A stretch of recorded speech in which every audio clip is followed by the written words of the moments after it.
Hello po mga kababayan, kamusta po kayong lahat? And once again, welcome back to another episode of Simply Talkies Vlog, your underrated vlogger. So ang pag-uusapan natin mga kababayan ay mga blue bloods. Mga blue bloods sa mundo ng politika. Pero bago po yan, let me flex this one, Haya Nature Resort. For more details, punta lang po kayo sa kanilang Facebook page. At ganun din po tayo magpapasalamat sa lahat ng ating channel members at sa mga nanonood ng ating videos. May God bless you all. So ang uunahin nating political blue blood is itong inyong ate ng bayan. No? Kasi meron po siyang mga statement, particularly doon sa kanyang true friend na si former President Rodrigo Roa Duterte, na kung saan, kung ano-ano po ang sinasabi niyang mga statement ngayon, lalo na doon sa unti-unting pagkalas ng mga miyembro ng kanyang partido, at kahit na mag-isa na lang daw siya, no, kakayanin niya.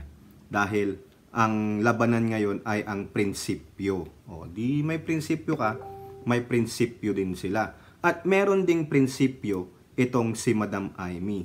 So, nung narinig niya na maski na mag-isa na lang, na titindig ang kanyang true friend na si Mr. Duterte, ito po ang sinabi ng inyong ate ng bayan sa GMA News Online. Amy Marcos is standing by true friend Duterte. O ibig sabihin, tumitindig siya para sa kanyang kaibigang si Duterte. Okay? Senator Amy Marcos on Wednesday said that she was standing by, I'm gonna stand by you. Di ba? By former President Rodrigo Duterte as her friend. Di ba sabi nga ng movie, Stand By Me? Oh, no matter what, whether thick or thin, through ups and downs, yan ang tunay na kaibigan. Amy issued a statement days before Duterte was named in the House of Representatives as the one who allegedly maligned the chamber after it realigned the proposed confidential funds of the office of her daughter, Vice President Sara Duterte, and the DepEd. Quote, inuulit ko, noong 2015, ako at ang una at kaisa-isang gobernador na nagdeklara ng suporta para kay Pangulong Duterte. At kahit ako ang nag-iisang matira, maninindigan ako para sa kanya. Yun po yung sabi ng ate ng bayan nyo. Parang old cliche na tong titindig o maninindigan. Di ba? Parang gamit na yan nung pang mga panahon ng Dilawan. Ginamit rin ni Martin, ngayong ginagamit ng kanyang pinsan. Parang iisa lang ang naratiba nyo. Titindig ako. Tatayo ako. Maninindigan ako. Kahit na ako na lang mag-isa ang matira, o di dalawa na kayo, kaya nga sabi, two is more than one. Okay? Eto pa. Ang isang anak na humarap sa napakaraming pananaksak sa likod ay hindi kailanman tatahimik sa mga pagtataksil at pambabastos sa taong gumalang sa aking ama. Noong pahintulutan niyang mahimlay ito sa libingan para sa kanya. O yun po, kumbaga, ang ibig niyang sabihin dito na kahit na ano pa ang gawin ninyo, no? Hindi ko iiwan ang aking true friend. Kahit nasaksakin nyo patalikod sa pagtataksil, sa pambabastos, sa taong ginagalang ko at kinikilala kong true friend, hindi ko yan iiwan. Dahil siya, no, ang instrumento para mahimlay ang kanyang ama sa libingan ng mga bayani. Yun. At matagal na pong magkaibigan ang pamilyang Duterte at Marcos. Siguro alam nyo na, hindi pa yan sa panahon ng dati nyong Pangulong Rodrigo Duterte. Doon pa sa kanyang ama at doon din sa ama ni Amy Marcos. Pero si Amy Marcos is really a true friend, a true BFF to Rodrigo Roa Duterte. No? Kahit na ano pang sabihin ninyo na paninira, no, kay Duterte, she will stand by him. Kaya nga sabi niya, maninindigan siya. Maski na. ikasira pa ng kanyang political career. Yan ang totoong kaibigan. She will sacrifice everything. Kasi ngayon nga po, di ba, dahil sa pagkampi niya sa Duterte, yung mga iba na Marcos supporters or loyalists are disappointed. No? Kasi nga, dun sa paninira, sa mga maaanghang na salita ni dating Pangulong Duterte sa ating PBBM, nasasaktan ng mga loyalists. But despite of that, nasaan panig ang atin ng bayan ninyo? Nasa Duterte. Dahil nga po malaki ang utang na loob niya sa dating Pangulo. Di po ba? Hindi kailanman niya ibabackstab. Hindi niya pagtataksilan. Dahil naranasan niya na yan. Pero siya, alam niya. Kumbaga, the maturity. Para sa kanya. Is it a political suicide? Maybe. Sa inyo, ayaw nyo sa kanya. But, ang true friend ay true friend. Yan ang tunay na kaibigan. O eto pa, di ba? Amy said Duterte's decision to allow her father to be buried at libingan ng mga bayani was a sign of true friendship. Doon ay tinanong ko na siya na kaya ba niya pinahintulutan ng paglilibing ay dahil kaibigan niya lang ako? Ang sagot niya noon ay sagot ko ngayon. O ayan, meaning, true friend. Di po ba? Hindi lang dahil kaibigan ko si PRRD. Kaibigan ko talaga siya, higit lalo si Inday Sara. Mga kaibigan ko sa pagpapaunlad ng bayan, pagpapanatili ng kapayapaan at pakikipaglaban kontra sa persa ng kasamaang nagpapalaganap ng katiwalian, gutom at katrayduran. O ayan, nakita nyo na yung kanyang paninindigan. Ayan yung kanyang prinsipyo. No matter what, there are true friends. Kasama niya sa pakikibaka dito sa pagpapanatili ng kapayapaan, kakipaglaban sa kontra sa pwersa ng kasamaang nagpapalaganap ng katiwalian, gutom at katrayduran. Yung dulong masakit eh. Katrayduran. O, di po ba? Pero, sa ibang tao, alam nyo naman, iba-iba po ang kanilang pananaw, no? So be it. Kumbaga, sabi nga nila, siyempre, pare-pareho silang mga dictator, mga pamilya ng diktador, mga kamay na bakal. Yun. Pero sa mga totoong followers nila, it is a good sign. But still, that this Juan Marcos is still standing by the Duterte. Sa aking opinion, it is what it is. Yan ang paninindigan ni atin ng bayan ninyo eh. Di ba? She is sticking to kung ano ang paniniwala niya, kung ano ang prinsipyo niya, pinaninindigan niya. So kung ano man yun, bahala na po kayong magdesisyon. Nasa sa inyo naman yan. Kung kayo ay titindig, kasama rin ni Amy Marcos. No, kasi sabi niya isa siya sa lumalaban para sa kapayapaan kontra pakikipaglaban kontra sa kasamaan, pagpapalaganap ng katiwalian, gutom at katrayduran. Kung ganun din ang prinsipyo nyo, no, bahala po kayo. Nasa sa inyo yan. Kung papanig kayo sa kanya, set aside your bias or what. Diba? Kung hate na hate nyo ang Duterte because of what the former president did and the daughter is doing right now. Diba? Kung ano po yung stance nila, probably dun sa South China Sea, they cannot give a concrete statement about their stand sa usapin ng West Philippine Sea. So be it. Kayo po ang buboto. Kayo ang magluluklok sa palagay ninyo ng tamang leader na mangunguna sa bating bansa. Di po ba? Mga botante pa rin ang may boses. Eto, bino-voice out lang ni Amy kasi feeling niya na-aatake yung kanyang true friend. To the rescue. That's what it is. No? True friend talaga siya ng Duterte. Pero sa iba, nabasa ko nga po sa mga social media nung may quote card dyan.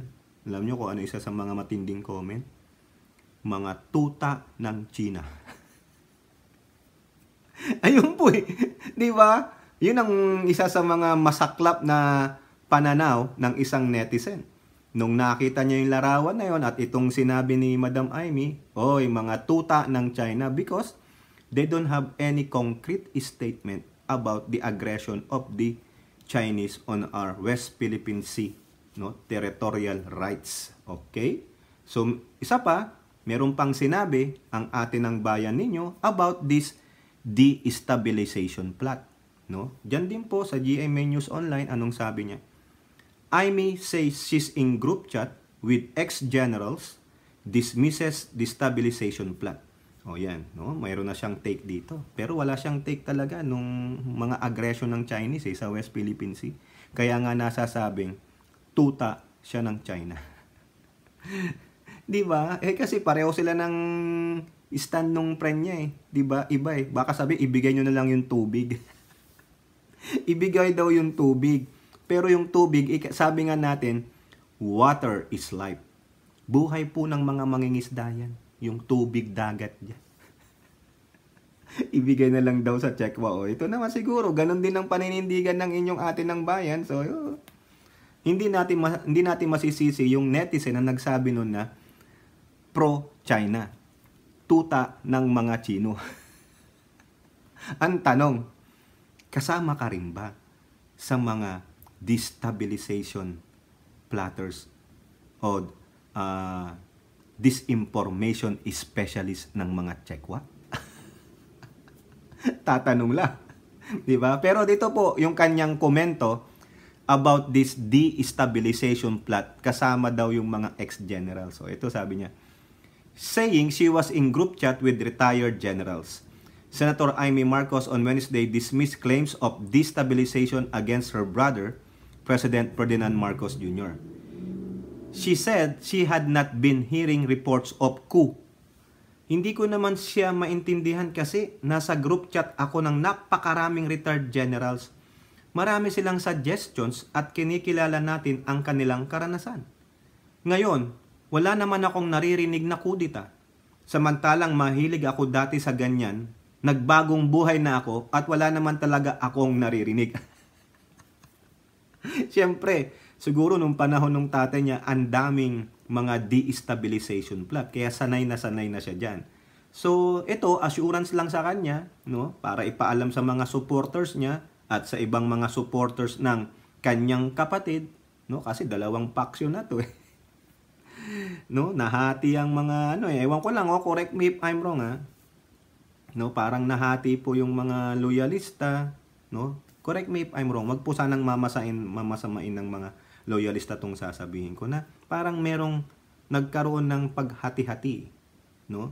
Mayroong napunta kay Pangulong Bongbong Marcos, may napunta sa kanyang ate. Meron pa nga yung mga pro-Lisa Di ba? Pasensya naman, ganun lang po yung opinion natin. Correct me if I'm wrong, no? Okay, so sabi niya wala siyang naririnig. Ang mga chatter sa kanilang mga GC na puro kasama niya retired generals, mga suggestions kung paano makakatulong, no, mga idea para sa ikabubuti ng ating bansa, no? Ngayon, as how talk of destabilization started, Marcos averted to politics. Ang layo ng sagot, Kung baga tinatanong ka kung ano sa politika, ano sa kudita napunta sa politika, ano yun? Maraming gulo ngayon. Saksakan ng aga ng pamumulitika sa 2028. Oo nga, tama nga naman, Ma'am Imee. Napunta ka sa politika, ang tanungan, destabilization. Siyempre, ini-expect na natin yan kung 4.5 years o 5 years. 1 year to go na lang. Bakit kay aga-aga naman? Ano ba naman ito? Nabibisit na ang atin ng bayan ninyo.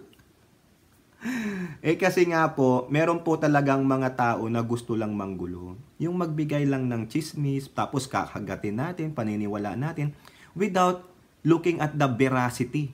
No, pag sinabi nating veracity, yung katotohanan nung mga ugong-ugong na yun. O dito, sa kanya, wala naman siyang naririnig. O baka naman, out of the loop ka na. Ayaw na lang ipaalam sa'yo kasi kapatid mo ay yung presidente. O ganun lang po yung take ko. Pero, eto isang alpha female yan, no?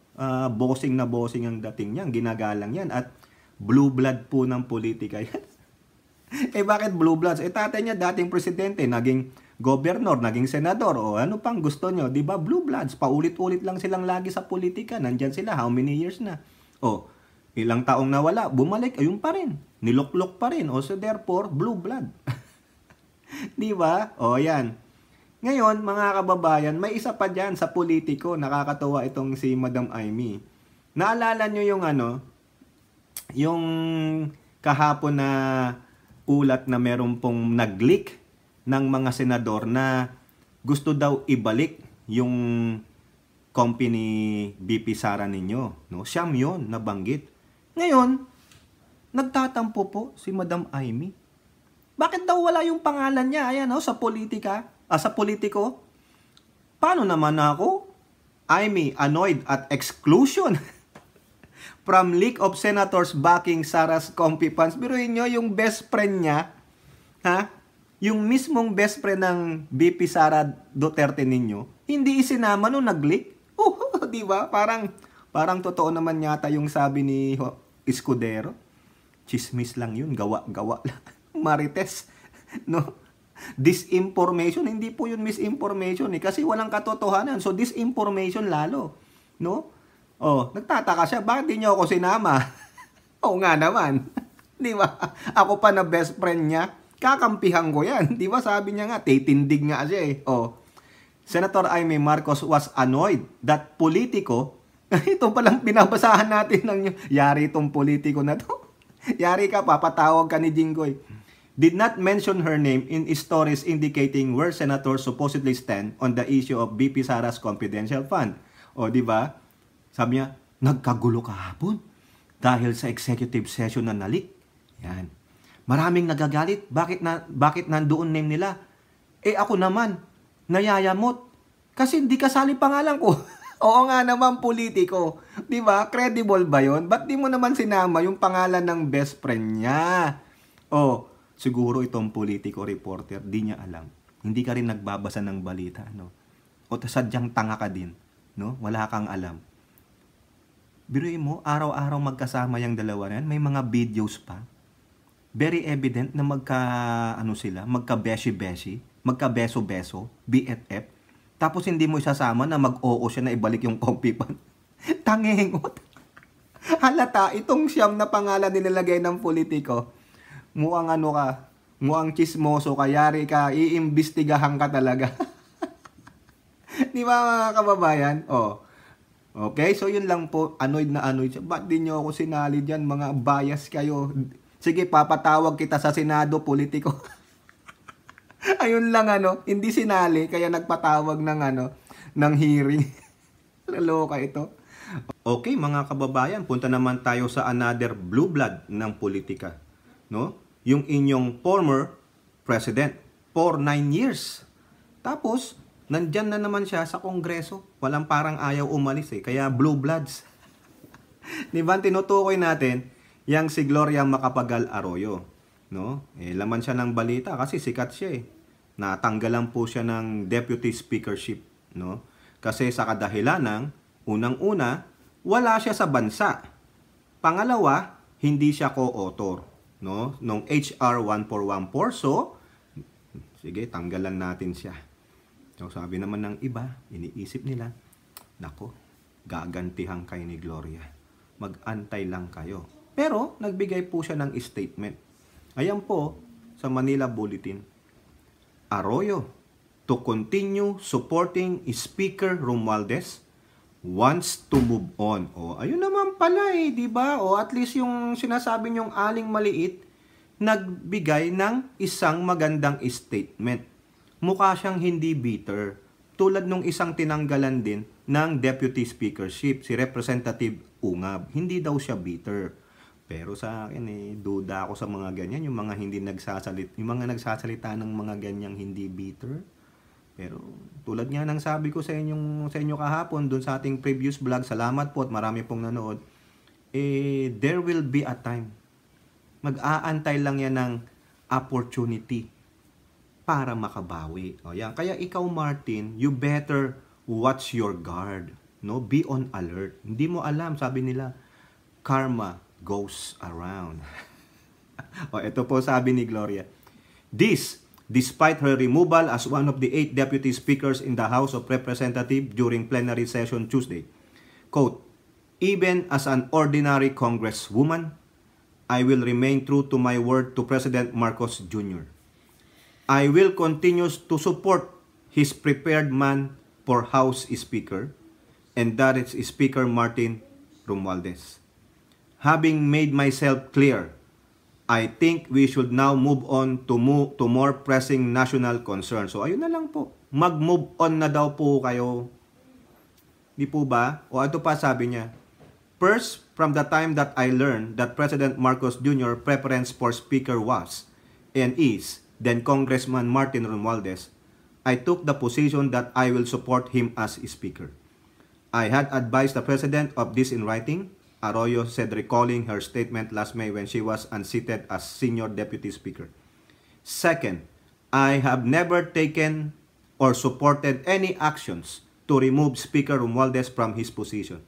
In fact, I have publicly stated that I have given up any plans to aspire for the speakership again. In this and any future Congress that I would have the honor to be part of. O, yun naman pala eh. O, yan. Isang matinding statement na po yan. Pero, hindi po maiiwasan. Kasi, you have the history. No? Kaya sabi nga natin, dito sa mga gumawa ng ganito kay Arroyo, be on your guard. Be on alert because you never know, no, when some things will be going against you. And there are some people, you know, the loyalty, ganito, nasaktan sila. There will come a time that they will plot their revenge. Di po ba mga kababayan? So, in-explain niya na rin bakit hindi siya nakapirma. Kasi nga po, nasa ibang bansa siya. O, di ba extended yung vacation niya? Sa tuwing may magaganap na sesyon sa Congress na very important, mukhang MIA si Gloria, kaya natatanggalan ka ng ano eh. Pasensya naman na Congresswoman Gloria. Saka, ako nga nagtataka nga ako eh, tulad ng sinabi ko sa inyo sa previous vlog. Bakit pa kasi lumalaban pa sa ano, yung tatakbo pa ng mayor, governor, di ba? Congresswoman, senator. Eh, naging presidente ka na. What for? What do you have to prove? You already lead the country for 6 years or 9 years? Is that not enough? Kumbaga sa awitin, never enough. Kailan ang enough? Kailan ka titigil? Maski na si Pangulong Duterte, sabi ni Bato, kating-kati na siyang bumalik sa politika. He's 75, 76 years old. Do you think? Wala ka na bang ibang magawa? Can you not enjoy your life as a private citizen? Papasok ka ulit sa politik. Ngayon nga lang eh. 'Di ba? Nababatikos ka na because you keep blurting out some statement na mukhang detrimental sa iyong political career. Kaya nga, kung tapos na yung legacy mo, and that legacy is something that you can proud of, tama na yun. Stop na dun. No? Kasi, sa akin you hold the highest position. Ang ganda naman ng nagawa mo, kung may nagawa man, o meron ding hindi, marami ring di nakakagusto sa'yo, pero that's about it. It is what it is. No, wala naman silang magagawa kung anong isulat mo sa history mo eh. Di ba? There will be a positive and a negative one. Pero ang mahalaga, no, you once led the country. Now, the history will tell kung yung leadership mo ay naging maganda o hindi. Di po ba? Kaya nga sabi nila, history is written by the victors eh. Na ikaw, naging victorious ka, become a president, somebody already wrote a book for you, right? Yung parang memoir, o gagawa ka ng memoir mo, that's very good. But as of now, probably, isa dyan sa mga historyng mailalagay sa'yo because you gave a statement that very unacceptable, no, sa mga ilan, na kung saan you demean, no, the House of Representatives. Kumbaga parang one-sided because of, probably dahil sa hindi mo nagustuhan yung ginawa sa iyong anak na Vice President. No? Pero dapat, sometimes there will always be a demarcation when you have to stop. Sa akin pong opinion, yung mga ganyan, sila Gloria, si Bongbong, pag natapos siya sa 2028, sana wag na siyang tumakbong gobernador o senador o congressman. That's about it. If they want, they can be on advisory role, but not on yung mga, ibigay nyo na yan sa mga bata, mga fresh minds, able body. No? At dapat yung karapat dapat, hindi lang yung artista, hindi lang sa entertainment, o walang alam sa paggawa ng batas. Dahil lang basikat, di ba? Kaya kung ako lang maging presidente, ay tama na. Parang dito, tingnan nyo. Nasaan si George Bush? Mayor ba siya ng Texas? O Florida? Hindi. Di ba? Nandiyan lang sila. Kung speaking engagement, advisory role, nagsusulat ng libro, may pa-attend lang ng mga events. That's it. Hindi sila lumalaban ng pagiging congressman o senator because they done it. Bush serves 8 years. Obama, 8 years. Clinton, 8 years. Si Trump, 4 years. Pero si Trump, magsisik ng election ulit. O si Biden, kung matapos siya, that's about it. No more. Kasi sa atin, pinahihintulutan natin at patuloy na iniluluklok ng mga taong bayan. Magluklok naman kayo ng mga fresh. Di ba? O tulad na lang ito, isa, pupuntahan natin na blue blood. Anak naman ito ng dating presidente. Blue blood din sa politika to. Paulit-ulit lang. Naging mayor, senator, anak ng presidente. O sino ba ito? Ayan po, si Jinggoy. Sinasabi niya, may trauma na siya sa kudita. No? Na-trauma siya dahil nung time nung tatay niya, kinudita yung tatay niya. 'Di ba? Nag-people power. Dahil nga kung maalala nyo, yung isa doon sa nation building, sinabi nila na sila ang naglakad para ibagsak si Erap. No? Nagbigay sila ng naratiba na ganito. 'Di ba? Anong kinaso kay Erap noon? Corruption na puweteng. Kaya nga siya na umalis na lang ba siya? 'Di ba? Ito sabi ni Jinggoy, binigyan din ni Senador Jinggoy Estrada na hindi makakabuti sa bansa ang anumang planong de-estabilisasyon laban sa kasalukuyang administrasyon. Ayaw ko na maulit ang mga kudita. We cannot move forward pag may kudita. Purong tayo ng paurong. Wala nang mangyayari sa ating bansa, wag na sana maulit. Ayan, di ba? Hindi naman po talaga maganda na tuwing may advancement, meron tayong development, biglang may mangyayaring ganyan. Ano na mangyayari? 'Di ba? Ano mangyayari sa economy natin? Loss of lives. Tapos yung mga nagninegosyo sa ating bansa, hindi na magtitiwala. They will just walk away. Sayang yung effort ng gobyerno na itaguyod muli ang ating ekonomiya, ang development natin. Di po ba? Eto pa, sabi niya, samantala, sinabi ni Estrada na wala namang masama sa ginawang pakikipag-usap ni dating Pangulong Duterte sa mga retiradong general. Paniwala pa niya hindi magagawa ng dating Pangulo na masangkot sa hakbang para patalikin sa pwesto si Marcos. That talking with the retired generals is his right as a former president. I don't think that he is involved in destabilizing the present administration. Maybe they were just chatting the same as before. Ayun pala . Yun ang paniniwala niya. Pero sa paniniwala po ng iilan, iba po. No? Na kumbaga, sinasabi niya na baka inaawitan na yung mga retired generals. Pero sabi rin ni Amy, wala siyang naririnig na chatter, wala siyang naririnig na sinasabi ng mga ka-group chat niyang mga retired generals. Di po ba? Eto pa, sama na rin natin to. Isa rin tong blue blood sa politika.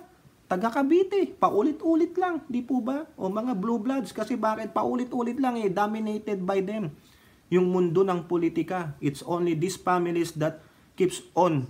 Parang dito ka sa dito ka sa A, next time dito ka sa B, tapos balik ka ulit sa A the following whatever term. Di ba ganun lang? Magpapahinga lang ng 1 taon, 2 taon, and then balik ulit. No? Yung cycle wala Wala tayong mapili kasi pare-pareho lang ang pangalan nila. Ang tanong dito, are they qualified? Di po ba? Ano bang nagawa nila para sa bayan? Bakit sila na lang palagi ng palagi? Di ba? Yung tinatawag nyong dynasty. Tawagin ko kayong blue bloods. Di ba? Ano po ito? Napag-uusapan na rin lang naman yung destabilization, kudita. Ito po. Sabi ni Ramon Revilla Jr., lakas CMD. Hindi susuportahan ouster plot versus BBM. Ayan. Yun daw kanilang partidong lakas CMD will not support any ouster, any destabilization, any kudita against that current administration of President Bongbong Marcos. Hindi susuportahan ng partidong Lakas Christian CMD Lakas CMD ang anumang kudita laban sa administrasyong Marcos. Naduduling po ako sa mga kababayan. No? Wala naman akong reading glass. Paniwala ni Senador Ramon Bong Revilla Jr., chairman ng partido, malabong umusad ang anumang pinalulutang na ouster labang kay Pangulong Marcos. Kung ano ang stand ng partido, doon tayo. Pero ang huling ano ba naman tong sulat ng Abante, oh? Ulitin natin. Kung ano ang stand ng partido, doon tayo. Pero ang hiling ko na lang sa lahat, ceasefire. Pag-isipan ang lahat ng nangyayari, tulong-tulong. Ayan. Yun naman pala eh. I don't think na magpro-prosper. Magkaisa, huwag isipin yung paano madidivide ang Kongreso. Ito ang panahon ng na magkaisa, magtulong-tulong. Hiling natin sa ating mga kasamahan sa Kongreso, sa leadership ni Speaker Martin, kung ano ang conflict nila, isang tabi muna nila yan. Ang dapat tingnan natin tunay na problema ng bansa. O may punto naman po siya. Tulad nga po ng sinasabi ko, inuulit-ulit ko sa inyo. Wala pong magandang maidudulot ang kudita. Unang-una, mawawala ang ating pinaghirapang pag-angat, no, ng development ng bansa. Pangalawa, the loss of lives and properties, no, and the total division ng bawat mamayang Pilipino. Sino lang magwawagi dyan? Yun. Yung kabilang bansa, yung bole. Tuwang-tuwa sila. Tuwang-tuwa sila dyan. Habang kayo ay nagkakagulo dyan sa inyong bansa, nandito na kami. Di po ba? Kasi doon ang concentration eh. Yun Pilipino, kapwa Pilipino, laban sa kapwa Pilipino. Sila tuwang-tuwa. Go! We will seize this opportunity to grab those islands. No? Wala silang gagawin dyan. They will not come to the aid of whatever. Sila nandoon. Ipaplanta na nila ang kanilang mga pundasyon doon. Kamukat-mukat mo, pag ano man mangyari dyan sa destabilization na yan, nakita mo na lang, may mga artificial islands na sila. Kanila na yon, hindi ka na makapasok. Wala na yung kabuhayan ng mangingisda. Di ba? Wala. Wasak tayo. Dahil sa mga taong iilan lang na ang gusto ay patanggalin ang isang leader na nagtratrabaho naman ng husto. Sige nga, magbigay nga kayo dyan, magkomento kayo ng anuman ang nagawang pagkapalpak ng Pangulong Bongbong Marcos right now. Kung bakit kinakailangan yung tanggalin siya sa pwesto. Susuwayin nyo yung binigay na mandato ng 31 million voters sa kanya. Dahil lang sa iilan, wala pa nga kayong 10% nung numerong nakuha niyang boto. Sabihin nyo, 100 lang kayo, 200, 300, kontra sa 31 million. Pero kayo pa ang gustong magpabagsak sa gobyernong ito. Ano kayo? Traidor. Ayaw nyong umunlad ng Pilipinas. Sa palagay nyo ba, pag kayo ang nanguna, mapapaunlad nyo ang Pilipinas? Masasagip nyo ang Pilipinas sa pagiging divisive ng mga mamayan nito? Ano ang magagawa ninyo? Magagamot nyo ba yung pagiging isang pessimistic at divisive ng bawat Pilipino? Na may kakaibang mga kanya-kanyang kuro-kuro? Na pag hindi nagkakasundo, naggaganunan? Nagmumurahan? Sobrang mainitin ng ulo? Di po ba? Sige nga. Kung magaling naman pala kayo kaysa dito sa current administration ni Pangulong Bongbong Marcos, isubukan yung tumakbo sa 2028. Baka kung manalo man kayo, ayun, mapaganda nyo. Baka lalo nyong maiangat ang bansang Pilipinas at matulungan nyo yung mga kababayan natin dyan sa West Philippine Sea na inaagawan na tayo ng ating karapatan. Nang wala ring karapatang bansa para dyan sa ating West Philippine Sea. Di po ba? Ang ganda ng ginagawang trabaho ng Pangulong Bongbong Marcos. Yung dati niyong Pangulong Duterte, ano ang binigay niyang grado kay Pangulong Bongbong? 6.5 out of 10. Naniniwala pa rin siya. Even though na minsan, alam nyo na siguro, matanda na po ang Pangulong Duterte, respeto na lang, re-respetuhin natin. Ganyan po talaga. Darating din po kayo sa panahon na ganyan. Una-una lang. Ngayon, nauuna si Pangulong Duterte kasi mas naunang pinanganak sa inyo. It depends on him kasi ganyan din. Tatay ko, nanay ko, ganyan na. Mas matanda pa yan. Yung mga yan, minsan, alam niya na, old age. Sabi nga natin, second childhood. Mararanasan yan. Intindihin na lang natin, intindihin natin sila. Intindihin natin siya bakit ganyan ang pinanggagalingan niya. Probably, nagsisisi rin yan. But she is putting up a pace. No? Kasi nga yung persona niya, ang tingin natin sa kanya, matapang siya, magaling siya. But, back in his mind, kung wala tayo, baka nag-apologize na yan doon sa anak niya. O sa mga anak niya. Hindi niya lang masabi in public. Ako nagiging ano lang ako dito, fair lang ako, no? Even though ayaw ko rin nung sinabi niya sa ating kongreso because that is very hurtful, but maging open-minded tayo. Let's look at the other perspective. Bakit niya nasasabi yan? No? Sa akin because of, siyempre anak ko yan Di po ba? O tingnan nyo si Madam Amy, titindig sa kanya because of a true friend. Kasi anong ginawa niya? Kasi malaki ang utang na loob niya. At ang pamilya Duterte Marcos, matagal nang magkaibigan niya. Pag nagbitaw ng salita, lalo na ang Duterte, sabi nila, pinaninindigan nila. Ganon din ang Marcos. Tingnan nyo si Pangulong Bongbong Marcos. Kung ano sinabi niya, ginagawa niya. May binali na ba siya? Di po ba?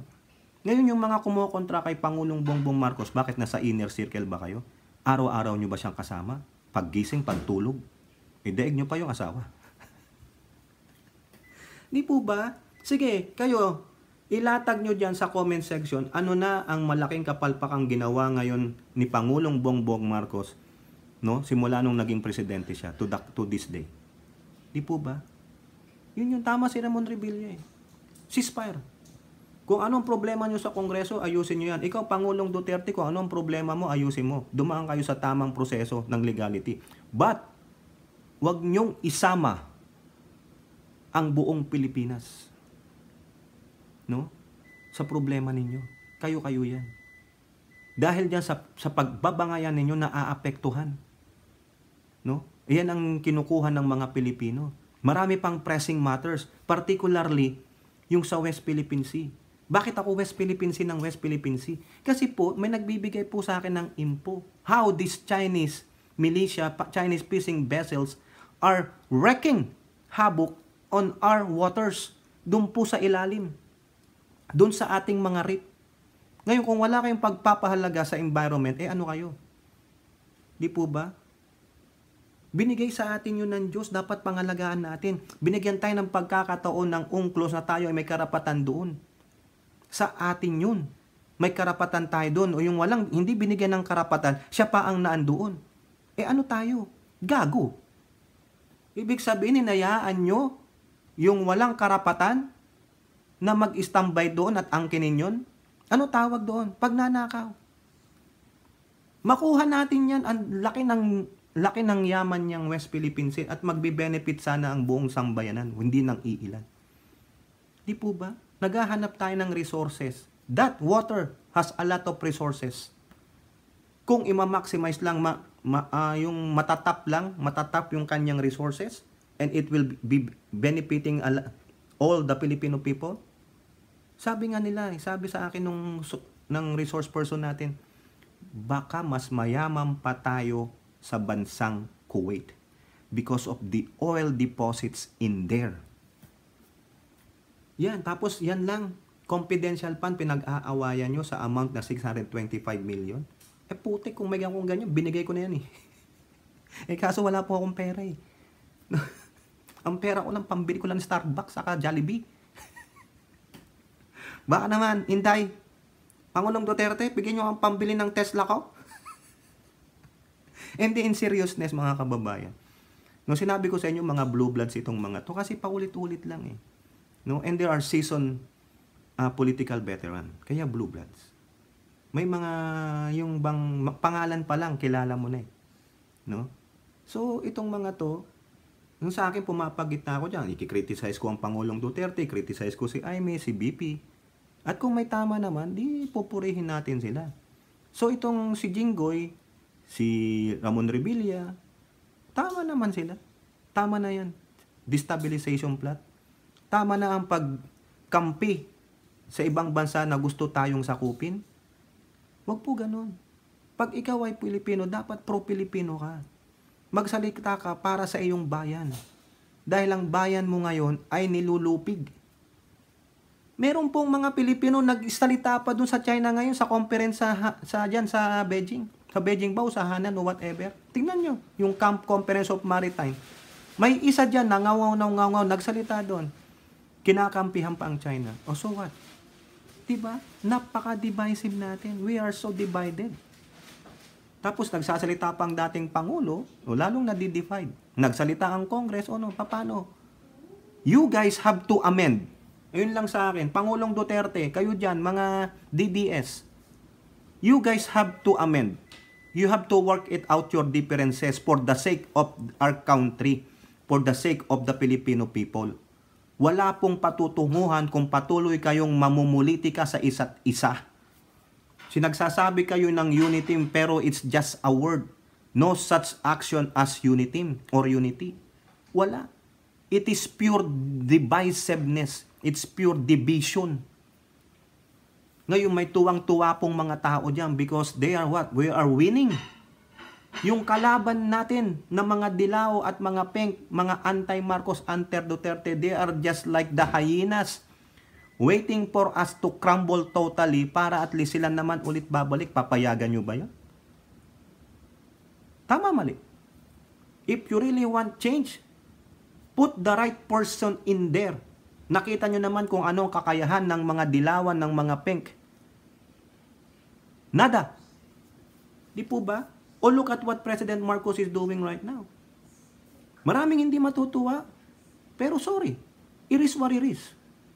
The majority voted for them. So that the majority should support them also.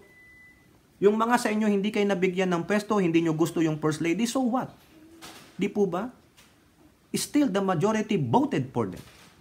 So therefore, dapat itong Congress, itong si PRRD at yung mga minions niya, mag-usap kayo.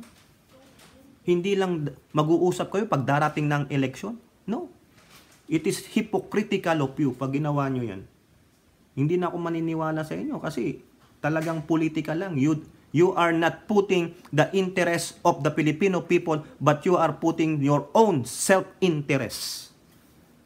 Nakakagigil na mga ba, nakakasawa na. Yan na lang silang palaging topic. Magpapatutyadahan ng mga salita.